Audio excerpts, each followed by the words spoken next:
Hello everyone, we are back with compiler design lecture series. तो आज बात करने वाले हैं नए चैप्टर की लेक्सिकल एनालिसिस। हमने कंपाइलर का स्ट्रक्चर देखा था। पहले हमने ओवरऑल लैंग्वेज प्रोसेसिंग सिस्टम देखी थी कि कोई भी लैंग्वेज होती है वो कैसे कंपाइल होती है, कैसे एग्जीक्यूट होती है। वी हैव कंपाइलर, इंटरप्रेटर और लेट्स से एग्जीक्यूटर। ठीक है, तो उसमें आगे बढ़ रहे हैं धीरे धीरे। कंपाइलर पे फोकस किया था हमने, और कंपाइलर में एक पर्टिकुलर एलिमेंट पे फोकस करना है, वो है लेक्सिकल एनालाइजर है। लेक्सिकल एनालिसिस जो हमारी प्रोसेस है उस पर हमें फोकस करना है। ठीक है, तो देखते हैं कि चैप्टर 2 में क्या क्या रिवील होने वाला है। तो before we go into detail, as I said कि हमने लैंग्वेज प्रोसेसिंग सिस्टम देखी थी। उसमें हमने देखा था कि कोई भी एक कंपाइलर कैसे काम करता है। ठीक है, तो कंपाइलर के काफ़ी सारे कंपोनेंट्स हमने देखे थे। लेक्सिकल एनालाइजर, सिंटैक्स एनालाइजर, ठीक है, then semantic analyser, intermediate code generator, code optimiser, can be machine dependent, can be machine independent. आज पर्टिकुलर जिस एलिमेंट की बात करने वाले हैं वो ये है। Okay, it is lexical analyzer. We are focusing on this. We will be studying this in detail because there is a chapter dedicated to it. उसका काम क्या है? कैरेक्टर स्ट्रीम लेना है। सबसे पहला तो एलिमेंट है लेक्सिकल एनालाइजर, वो सबसे फर्स्ट एलिमेंट है। उसका काम क्या है? कैरेक्टर स्ट्रीम लेनी है, ठीक है, उसको एनालाइज करना है और उसमें से टोकन्स जनरेट करना है। हम इसकी बात कर चुके हैं। छोटा सा एग्जांपल हमने लिया था कि कोई एक्सप्रेशन दिया हुआ है a is equals to B plus C या b मल्टीप्लाइड बाई सी। इस एक्सप्रेशन को कैसे ये इवेल्युएट करेगा, हमने इसका एग्जाम्पल लिया था।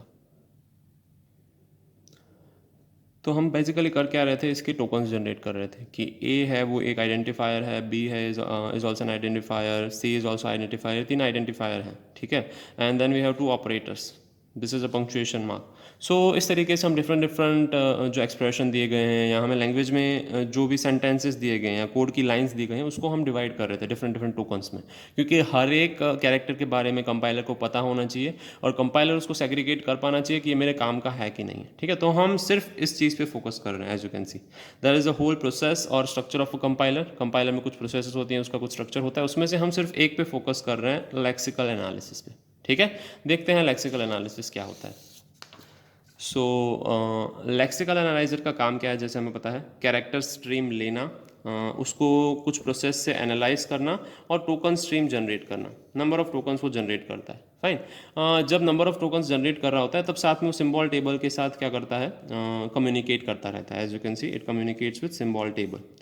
हमें पता है कि जो भी कंपोनेंट्स होते हैं कंपाइलर के, वो सारे कंपोनेंट्स सिंबल टेबल के साथ कम्युनिकेट करते हैं। सिंबल टेबल होता क्या है, हम जो भी टोकन्स, आईडीज़ या जो भी कैरेक्टर जनरेट करते हैं, कैरेक्टर स्ट्रीम्स हैं, उसको आइडेंटिफाई करते हैं, उसको हम एक टेबल के फॉर्म में लिखते जाते हैं। Whether it be a function और वेरिएबल, जैसे हमें पता है वो सारी चीज़ें स्टोर होती है। सीरियल नंबर है, आईडी है, उसका नेम है कि उसको नेम क्या दिया गया है, उसकी वैल्यू क्या है, and then so many columns और so many properties of it. Okay, so main task क्या है? Main task of lexical analyser is, lexical analyser का मेन टास्क है रीड द इनपुट कैरेक्टर्स। जैसे हमें पता है इनपुट कैरेक्टर्स को उसको रीड करना है, okay, and group it into लेक्सेमीज।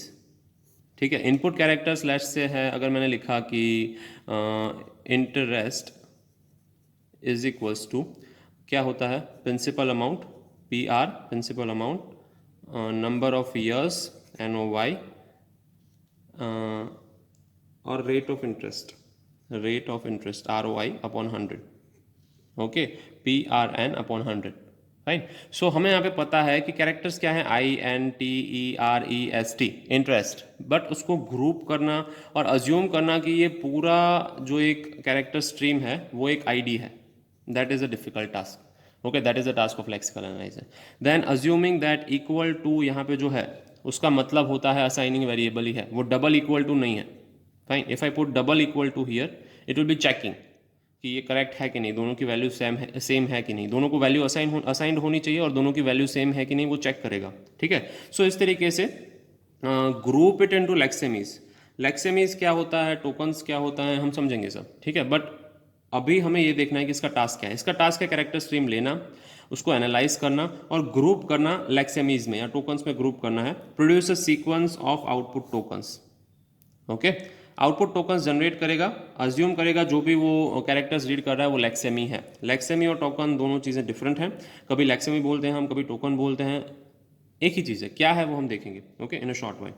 It also interact with symbol table, जैसे हमने बात की वो जब टोकन स्ट्रीम जनरेट करता है तब सिम्बॉल टेबल के साथ इंटरेक्ट करता है। टोकन स्ट्रीम इंटरेक्ट नहीं करती है बेसिकली, ध्यान रखेंगे पूरा लेक्सिकल एनालाइजर या एनालिसिस का जो फेज है वो इंटरेक्ट करता है। Okay, will keep that in mind. Token stream उसके साथ इंटरेक्ट नहीं करती। ओके, उसकी जॉब क्या है basically, enter every lexeme token into symbol table which is encounter for the first time. जो भी प्रोग्रामिंग लैंग्वेज में पहली बार चीज़ें देखी जा रही हैं, जैसे हम स्टार्ट करते हैं वॉइड मेन से। ओके, वॉइड मेन, उससे पहले ऊपर हैश इंक्लूड स्टेटमेंट लिखते हैं। This is C language we are talking about, C language which is very easy and familiar, everybody should be familiar with it. Fine, C language की बात करें तो couple of hash include statement होते हैं। Okay, then we have void main and then I declare something, let's say integer a b and c। Fine, तो यहाँ पे कुछ चीज़ें फर्स्ट टाइम एनकाउंटर हो रही हैं, जैसे a है वो id है, मैं integer let's say I can take any name, right, we know कि हम कोई भी नेम ले सकते हैं। If I write down let's say Virat, fine, that is also correct. तो मैंने ये जो नाम जनरेट कर रहा हूँ, आईडी जनरेट कर रहा हूँ, a b c Virat, those are being encounter for the first time. वो कंपाइलर के ध्यान में पहली बार आ रहे हैं क्योंकि कोड लिखा गया है, कंपाइल नहीं किया गया है। तो जब कंपाइलर के ध्यान में ये फर्स्ट टाइम आ रहे हैं तो इट इज़ वेरी इंपॉर्टेंट कि it should be dealt with very nicely, उसको अच्छे से डील किया जाना चाहिए। ठीक है, तो उसको सिम्बॉल टेबल में उसकी एंट्री की जाएगी। 1 2 3 एंड 4 हमारे पास 4 आईडीज़ हैं, उस चारों आईडी की एंट्री सिम्बॉल टेबल में की जाएगी। ठीक है, इसीलिए वो सिम्बॉल टेबल के साथ इंटरेक्ट करता है। Fine, moving forward, lexical analyser symbol table के अलावा किसके साथ इंटरेक्ट करता है? पार्सर के साथ। हमने उसका काम देखा, वो किसके साथ इंटरेक्ट करता है वो देखा। पार्सर के साथ वो क्यों इंटरेक्ट करता है? तो हमें पता ही है कि जो कंपाइलेशन की प्रोसेस है वो साइमल्टेनियसली चलती है, पैरेलली चलती है। ऐसा नहीं कि लेक्सिकल एनालाइजर ने सारे टोकन्स दे दिए, बाद में सारे टोकन्स परफॉर्म करने के बाद चीज़ें पार्सर को दी जाएंगी। The things are being perform simultaneously. Lexical analyser जैसे जैसे टोकन जनरेट कर रहा है वैसे वैसे वो सारी चीज़ें पार्सर को पास की जाती हैं। जैसे कि लेक्सिकल एनालाइजर ने टोकन जनरेट किया, तुरंत ही वो चीज़ टोकन को पार्सर को पास करती जाएगी। पार्सर उसके लिए उसको रिक्वेस्ट करेगा। ऐसा नहीं कि वो पार्सर को चीज़ें ऐसे ही भेजता जा रहा है, उसे ज़रूरत है कि नहीं विदाउट नोइंग। पार्सर क्या करेगा? रिक्वेस्ट करेगा गेट नेक्स्ट टोकन, कि अगर भाई तेरा नेक्स्ट टोकन है वो जनरेट हो गया है तो प्लीज़ मुझे पास कर दे, I need to process it further. Fine, similarly at the same time both of it are dealing with symbol table, क्योंकि पार्सर का काम क्या है? चेक करना कि जो भी चीज़ें हैं वो ऑर्डर में है कि नहीं है। फाइन, हम आप जो भी चीज़ें मुझे दे रहे हैं वो प्रॉपर जगह पे प्लेस्ड है कि नहीं है। जैसे कि मैं यहाँ पे लिख रहा हूँ a B is equals to C d plus e f, तो यहाँ पे चीज़ें ऑर्डर में है। ये एक आईडी है, is equals to C d plus e f है। फाइन, काफ़ी बार चीज़ें ऑर्डर में नहीं होती, जैसे कि लिखा हुआ है A B is equals to C D E F plus, या C D multiplied by E F plus. आप यहाँ पे देख रहे हैं कुछ चीज़ मिसिंग है। क्या मिसिंग है? कि ई एफ के बाद में हमने प्लस लगाया है but there is no operator, so plus needs an operator. यहाँ पे जो हमने चीज़ें लिखी हैं वो ऑर्डर में नहीं है, वो कौन देखेगा? पार्सर देखेगा। पार्सर को एक एक टोकन देते जाएंगे तो उसको पता चलेगा ये आईडी है, ये भी आईडी है, ये भी आईडी है। ये सारी चीज़ें लेक्सिकल एनालाइजर उसको बताएगा, और ये बाकी सारे बीच में हैं वो ऑपरेटर्स हैं।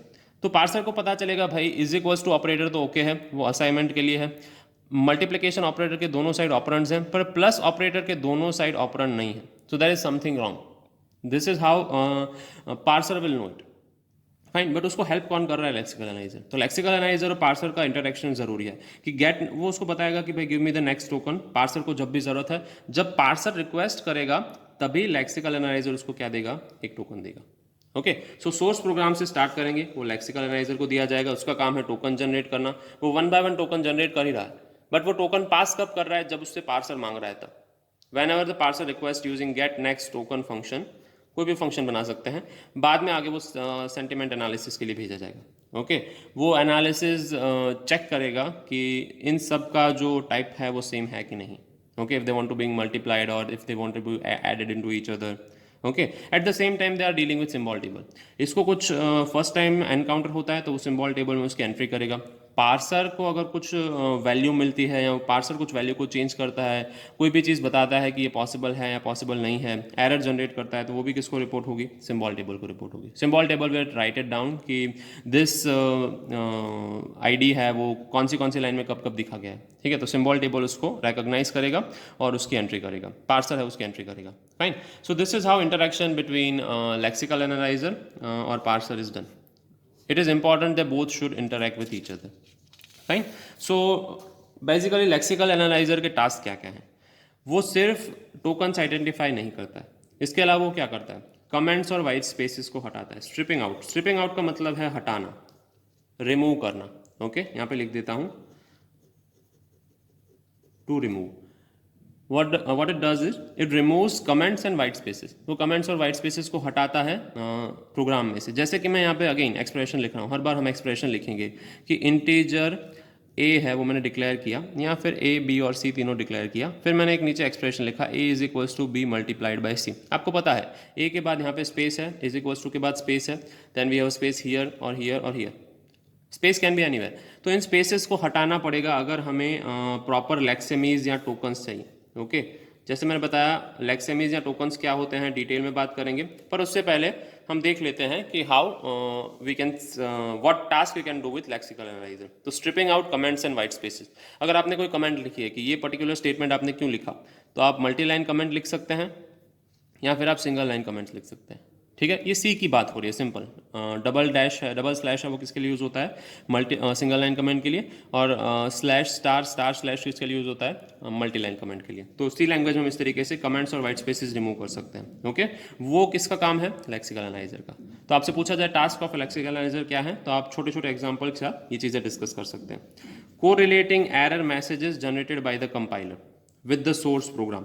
सोर्स प्रोग्राम में एरर मैसेज जनरेट हुआ तो उसको कोरिलेट करना पड़ेगा सोर्स प्रोग्राम के साथ। ठीक है, कि जैसे ए बी है तो हमें पता है ए बी इंटीजर है, लेक्सिकल एनालाइजर को पता है ए बी इंटीजर है, fine. Then a B is equals to b multiplied by c plus, हमने ये एग्जाम्पल देखा था। ये एक आईडी है, this is ID 1, this is ID 2 and this is ID 3। Fine, हमने ये एग्जाम्पल पहले भी देखा था। तो ये line number let's say line 15 है, लाइन 15 में मैंने ये चीज़ लिखी हुई है। ठीक है, तो लेक्सिकल एनालाइजर को एरर मैसेज को कोरिलेट करना पड़ेगा। कोरिलेट का मतलब है कि ये एरर मैसेज क्या है? Operand missing, operand missing error message है। अगर मैंने कोड लिखा होता कंपाइलर का तो I would have analysed it this way कि this is an error message related to operand is missing, that B is also there, C is also there, but plus का एक साइड ऑपरेंड है, एक side operand नहीं है, तो operand is missing error है। Okay, then we have keeping track of line numbers. Fine, उसको line number का ट्रैक रखना पड़ता है। जैसे मैंने बताया कि लाइन नंबर 15 में एरर आई है, उसका भी उसको ध्यान रखना है। दूसरी चीज़ क्या है कि कौन से आईडी में कौन से लाइन में कौन सा आईडी आ रहा है। कि जैसे आईडी ए बी है तो ए बी पहले, सबसे पहले उसका कहीं इनिशियलाइजेशन हुआ होगा इंटीजर ए बी करके, तो जहाँ पे इंटीजर ए बी करके उसका इनिशियलाइजेशन हुआ है वो लाइन नंबर लेट से 5 है, तो लाइन नंबर 5 में उसका इनिशियलाइजेशन हुआ है, फिर उसको कहीं वैल्यू असाइन हो गई होगी, लेट से लाइन नंबर 7 में a B is equals to 8 लिखा है मैंने, fine. And then line number 15, तो ए बी है वो कौन से लाइन में अपीयर हो रहा है? 5, 7 and 50। So this is the number of lines where a B is appearing. उसका भी ट्रैक किसको रखना पड़ता है? लेक्सिकल एनालाइजर को रखना पड़ता है। तो ठीक है, लेक्सिकल एनालाइजर सिर्फ टोकन जनरेट करने का काम नहीं करता है, वो कमेंट्स हटाने का, एरर मैसेज को कोरिलेट करने का, वो कौन से लाइन में अपीयर हो रहे हैं, किस वजह से एरर मैसेज आ रहा है, वो सारी चीज़ें वो सिंबल टेबल के साथ कम्युनिकेट करता है। Okay, keeping track of line numbers का भी ध्यान रखता है। लेक्सिकल एनालाइजर का काम बहुत बेसिक है। बेसिक क्या है कि जो भी हमें प्रोग्राम दिया जाता है उसको टोकन्स में डिवाइड करो, और टोकन्स में डिवाइड करने के लिए जो जो काम करने पड़े उसको क्या क्या काम करने पड़ते हैं? लाइन नंबर का ध्यान रखना पड़ता है, कौन सा टोकन कौन सी लाइन में आया, कमेंट्स और वाइट स्पेसेस हटाने पड़ते हैं, एरर मैसेजेस जनरेट करने पड़ते हैं, और एरर मैसेजेस कौन सी लाइन में आए हैं, कुछ रिगार्ड से आए हैं, वो सब चीज़ें ध्यान रखना पड़ता है। तो ये सारी चीज़ें किसके रिगार्डिंग है? टोकन्स जनरेट करने के रिगार्डिंग ही है। तो उसके टोकन जनरेट करने के अलावा इतना काम लेक्सिकल एनालाइजर करता है। Okay, next thing, simple thing है, क्या है कि लेक्सिकल एनालाइजर पार्सिंग से अलग क्यों किया गया? दोनों को एक ही काम दे देता ना कि लेक्सिकल एनालाइजर भी सेम है और पार्सर भी सेम है, दोनों को अलग क्यों रखा गया? ठीक है, तो उसके कुछ रीज़न है। हमें पता है कि पार्सर क्या करता है, हम टोकन्स जनरेट करके जो पार्सर को देते हैं वो चेक करता है कि वो सिंटैक्टिकली करेक्ट है कि नहीं। सिंटैक्स का मतलब है जैसे प्लस को दोनों साइड ऑपरेंड चाहिए। हम बार बार एग्जाम्पल ले रहे हैं कि जैसे कि A is equals to B into C plus रख दिया जाए, ठीक है, सिंपली इतना ही रख दिया जाए, तो ये है वो करेक्ट नहीं है, सिंटैक्टिकली करेक्ट नहीं है। क्यों? क्योंकि प्लस ऑपरेटर को दो ऑपरेंड चाहिए होते हैं, लेफ्ट हैंड साइड पे और राइट हैंड साइड पे। यहाँ पे लेफ्ट हैंड साइड पे उसके ऑपरेंड है पर राइट हैंड साइड पे ऑपरेंड नहीं है। ठीक है, तो ये काम है पार्सिंग का, सिंटैक्स चेक करना। Okay, so why lexical analysis is separated from parsing, दोनों को एक ही चीज़ क्यों नहीं रखा गया, दो अलग अलग चीज़ों में सेग्रीगेट क्यों किया गया? सबसे पहले तो simplicity of design.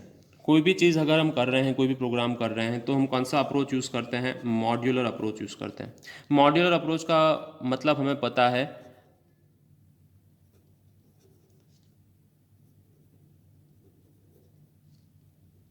Divide things in